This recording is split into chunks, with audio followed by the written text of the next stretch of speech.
I used to be an optimistic child. I remember growing up, I used to play with my imaginary friends while I swung on my swing set in my backyard, dreaming about being a princess in a big castle with a pink dragon as a pet. And my biggest worry was my mom telling me, "It's bedtime." But then life happened. I grew up, and life hit me. And those dreams, imaginary friends, and that pink dragon turned into anxiety, depression, and OCD. I started overthinking about what other people thought of me, having to walk out into a world where I feared being judged based on my career, what I wore, or how I talked. Wondering if people truly liked me for me, or if they were just putting up with me. This was never a problem when I was a young, naive child. Naivety is often seen as a bad thing, but is it really? Of course, you shouldn't become so overly naive that you come across as ignorant and you're seen as a doormat and find yourself being taken advantage of. I mean, it's often stated that being naive is not a good thing because it makes you unaware of the world and people's intentions. People who are naive are often taken advantage of and hurt more easily. Being naive is thinking about things in a childlike way. Is thinking in a childlike way always bad? As children, we were innocent and naive to the world around us, but we were curious and willing to accept input, direction, and feedback from others. The only difference between young children who display rapid learning capabilities and their adult counterparts is that children have a willingness to embrace the unknown and discover opportunities as opposed to risk. What if we as adults could place ourselves in a perpetual state of discovery? Even though it's sometimes annoying, children tend to always ask the question, why?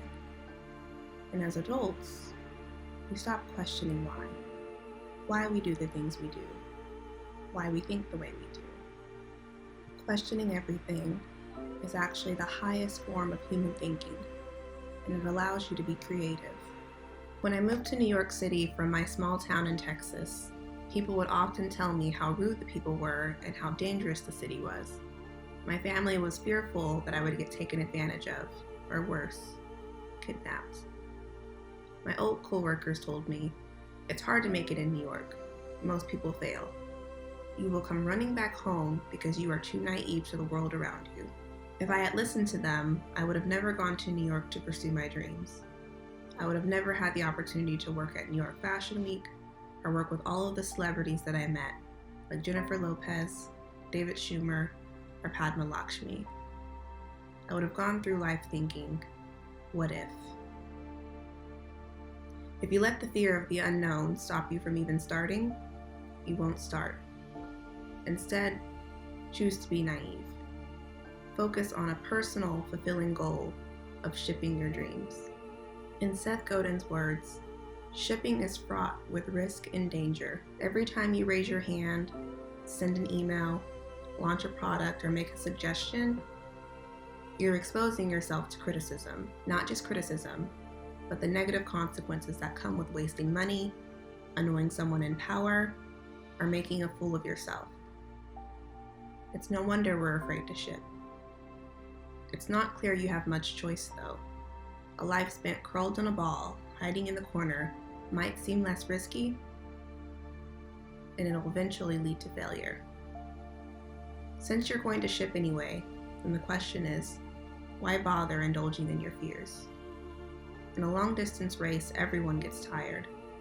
The winner is the runner who figures out where to put the tired, figures out how to store it away until after the race is over. Sure, he's tired. Everyone is. That's not the point. The point is to run. Same thing is true for shipping. Everyone is afraid. Where do you put the fear? Successful people often have one thing in common. They refuse to maintain the status quo, adhere to the world's rules, or follow the norm. If you will allow yourself to be naive and not let the world of expectations get to you, opportunities will arise. True leaders who possess an open mind and who are driven with curiosity are more interested in what is right versus who is right. They don't care about being the smartest in the room. I always say, if you were the smartest in the room, then you were in the wrong room. The smartest and best leaders I know spend their time talking about, thinking about, and learning about what they don't know. They leave their mind open to new perspectives, ideas, and opinions from those of all ages, titles, and positions. I often find it entertaining when I see people who would call themselves intelligent. They lecture, argue, and try to rationalize what their beliefs are in order to win the debate, and they grow exceedingly frustrated when they are not able to get the other person to see their view. We've all encountered our share of intelligent people who believe their intellectual acuity is far superior to their peers and coworkers. Not only are they usually wrong, but sadly, by the time they awaken to a state of reality, it is already too late. In the book 48 Laws of Power, Law 9 says, "Win through your actions, never through argument." The problem with trying to gain victory in an argument is you'll never know how it affects the person you're arguing with. They might appear to agree with you in order to be polite, but inside they may resent you. And days after agreeing with you, they may slip back into their old opinions out of sheer habit. A lot of times with intelligent people, they care more about being right, and it would hurt their ego to admit they're wrong. But smart leaders don't fear being wrong. They fear having the wrong information. They fear being wrong more than being proven wrong. Basically, being intelligent is a gift few people possess, and the best leaders put it to good use. Say less than necessary, and don't let your intellect stand in the way of learning more. When in doubt, assume you possess a certain amount of naivety on every topic. It will serve you well. Once you start being naive, you will stop caring about what other people think of you. We often think that others are thinking about us and judging, but in reality, people are so consumed by their daily lives, they have little left over to worry about what you are doing. You will also let go of control. I'm not saying put your feet up and become lazy and expect life to just fall into place for you, but you need to accept that there's only so much you can control. When you start focusing on the positive side of life and learn to choose your battles, you will find peace and learn to trust the process.